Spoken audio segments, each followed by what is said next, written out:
2 araw na lamang at Pasko na, Meiji. Pero hindi lahat ay nakaredy na sa Christmas celebration at Noche Buena dahil marami sa atin Ako ay yan. talagang mahilig sumabay sa Christmas rush.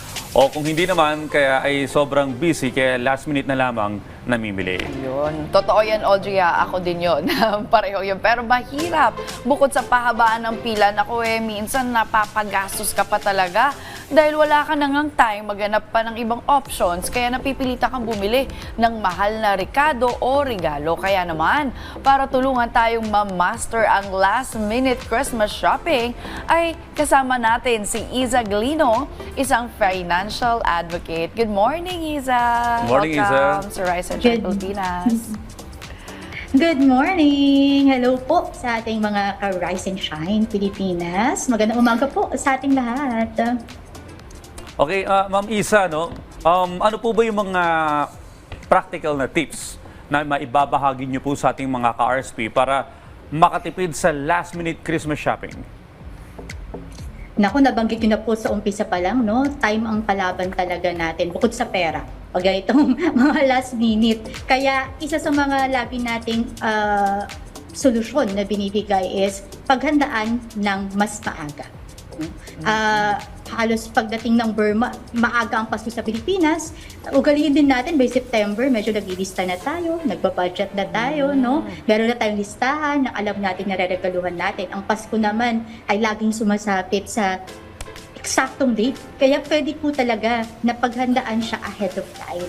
Ang isa sa mga ginagawa ko madalas ay January pa lang nag-iipon na ako para sa December.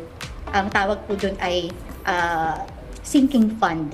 Kung inyo pong mamarapatin, pwede nyo po yan i-research kung ano ba ang sinking fund. But it's one way para po pagdating ng December, hindi po natin nagagastos yung mga bonuses natin para lamang po sa Pasko. Kumbaga, meron pa po tayong extra fund na maibibigay dyan. Uy. No? Mag-set ng budget, importante din po yan. Yes po.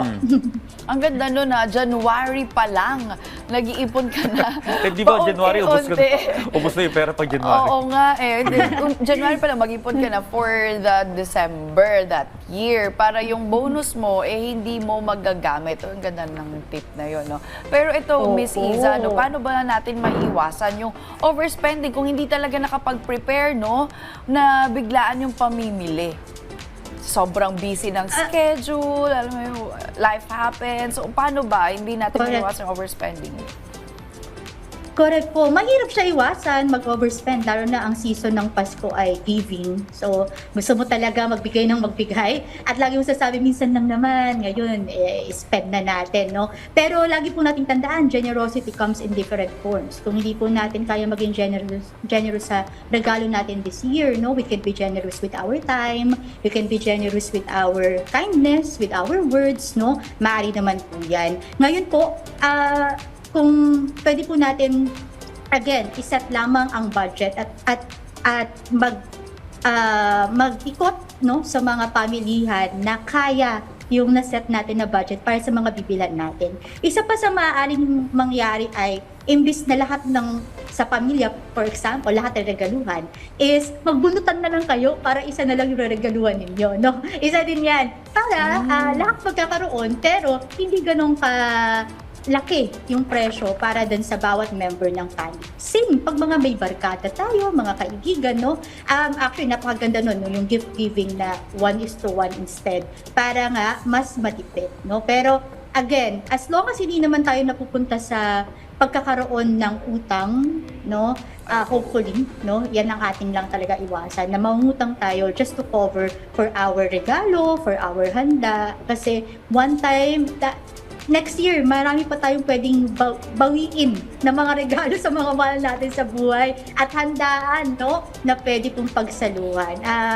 It's very much fortunate and blessing na po pag sama-sama tayo sasalubungin ng Pasko.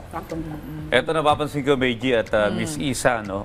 May mga, ganito rin ako dati eh. Yung pupunta ng mall, doon mo palang iisipin yung re-regalo mo, doon mo palang hahanapin, doon ka palang mag-iisip ng idea, ano ba yung pwedeng pangregalo dito, at iisipin mo kung sino-sino pa yung bibigyan mo. So doon nagkukulang yung oras dahil ikot-ikot ka sa mall na wala nangyayari. Ano po ba yung mga tamang mindset at priority para hindi ma-stress sa last-minute shopping at grocery?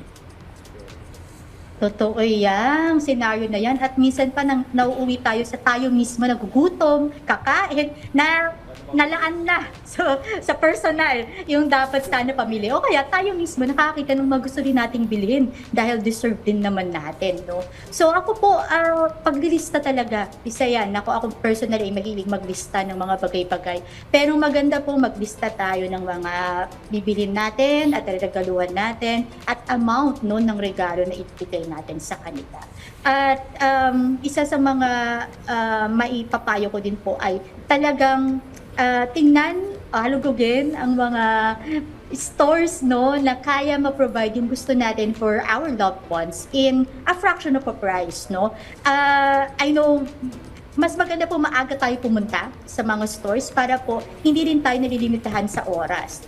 Traffic na rin po ngayon no dahil lahat talaga nasa labas. Kaya lahat po ipa-factor in natin. Dito po nga lumalabas yung mas maagang paghahanda sana, no?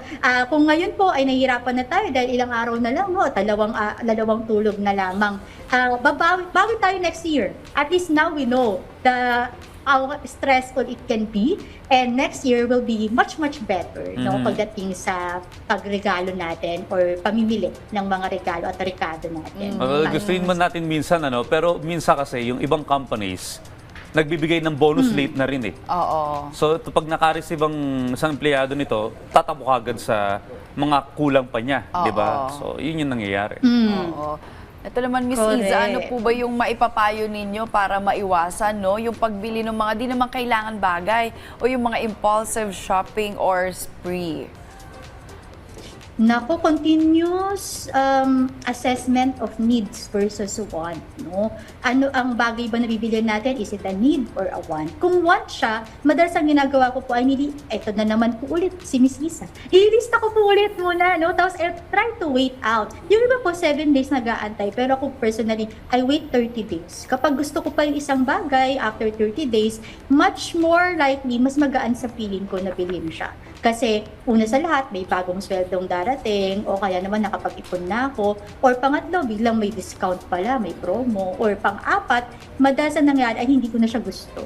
Kasi minsan, pag want siya, at that time lang talaga, kala mo kailangan mo siya. No, kala mo, pero pagpaksin lang ng paunting ng mga araw, tingnan niyo po, balikan niyo po ulit. No? So yan, need versus want talaga ang pinakamagandang payo pagdating sa mga impulsive shopping na. Ako may times na pag ginusto mo na parang, di, baka mawala na to, no? Pero talagang most of the time din, ginagawa ko din yung sinasabi ni Miss Iza na kumbaga sabi nga, tulugan mo muna. Especially pag masyadong mahal yung isang item, tulugan mo muna. And then, kinabukasan, pag gusto mo talaga, tsaka mo balikan ulit o pag-ipunan mo para makuha ulit. Tama si Miss Isa, no? Minsan kasi marketing strategy yan eh. Oo. Para mapabili ka ng item nila, bibigyan nila ng mababang discount or may mga promos. Well, eto naman po, Miss Isa, paano po ba nila mapapakinabangan o masusulit yung mga discounts o promos ngayong holiday season?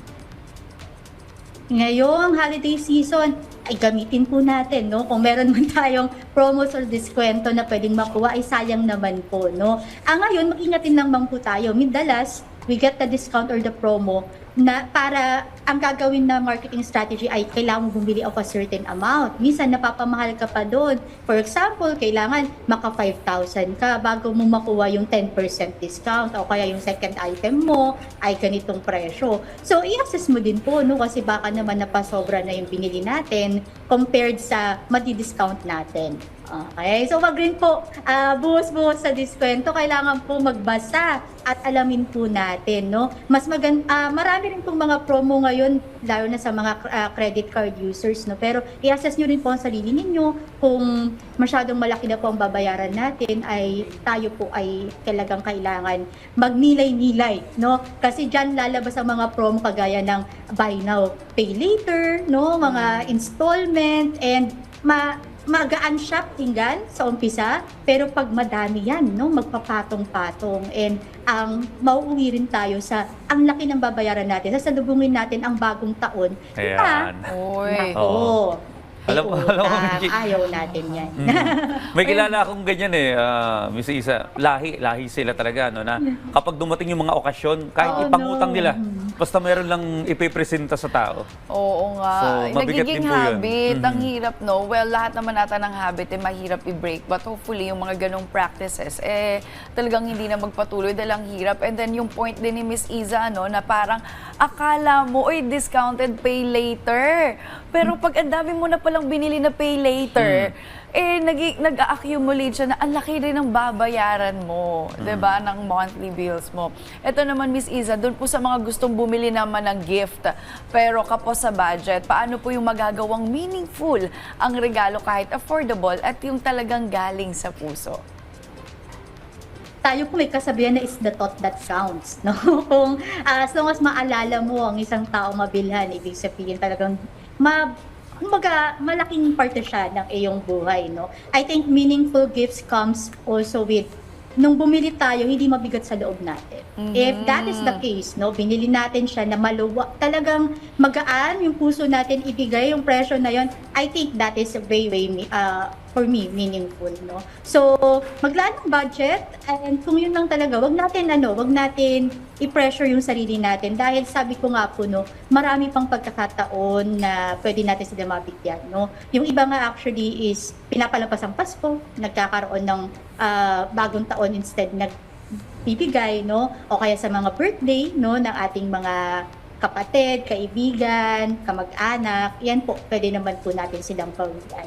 Pero kung alam po natin na mahigpit ang sinturon, no, or mahigpit ang kumot ngayong Kapaskuhan, ay be generous in other matters, no? Nabanggit ko rin po kanina, on your time, no? Be there, be present during the celebration, be generous with your words, no? With your kindness. Di bumawi po tayo po ang mag-a-arrange ng dinner table, no? And I think people will do appreciate then hindi naman lahat po ang language of love ay gift giving. May iba ang kanilang language of love. No? Ayan, So, yun po. okay.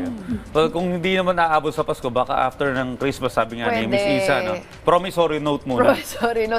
Yan din yung gagawin ko actually doon Pwede. naman sa isa kong organization, yung company, since hindi nga talaga ako nakapag-prepare personally and also yung sa work. So, pwede pa, no, mga after Christmas, so holidays pa rin naman hanggang bagong taon. Nangako ka ba? Hindi naman, para sa salamat lang. Pero pwede pa rin. So, no pressure pa rin para sa ating mga kababayan, ka-RSP. And you know, it's a gift na medyo nai-stress ka because it means na meron kang pambili. 'Di ba? Pero kung wala ka naman din talaga, it's okay din. Sinabi nga rin ni Miss Iza, no, yung pagbibigay ng oras, ng serbisyo, ikaw na mag-ayos ng dinner table ninyo, and your presence, yung effort, yan talaga, yung oras. Pwede din Miss natin Isa, regalo. may tatanong lang ako, no? Kasi, Miss Isa, nung araw, kapag ang nag-budget nanay, talagang alam niya kung magkano lang yung halagang kanyang hawak, naka-itemize ang lahat ng bagay. So, hindi lumalagpas ewan ko sa generation ngayon natin, na bakit kulang, minsan sobra, minsan kulang. So, ano po ba nangyayari? Saan po ba nagkukulang? Na magandang ano po, no? Siguro, again, sabi nga po ni Miss Audrey kanina, no? Madalas, mas mataas na yung buying power natin ngayon. Kaya, akala natin we can spend it all the way, no? I think yung process din nung paglilista, kung hindi natin kung hindi natin lagi titingnan si nanay, hindi tayo sumasama sa pamimili ni nanay, minsan wala tayong awareness na, ang hirap pala nito, no? Kailangan pala magtipid, no? And I think that is the case that we're doing now. Nung tayo na pong tumanda ay hindi na natin nakuha yung gano'n or na-adapt yung ganong paglilista. And hopefully, no, this time around, it can be something that we can do, no? Lalo na sa mga future handaan o kailangan natin pag-ipunan, no? Gandang point. Ayan, mga ka-RSP, kung kaya ay wag nang sumabay sa Christmas rush, pero kung walang choice, ay gamitin nyo yung mga tips na ibinahagi sa atin ni Miss Isa. Muli, maraming salamat po, Ma'am Isa Glino, sa paglalaan ng oras para sa amin ngayong umaga.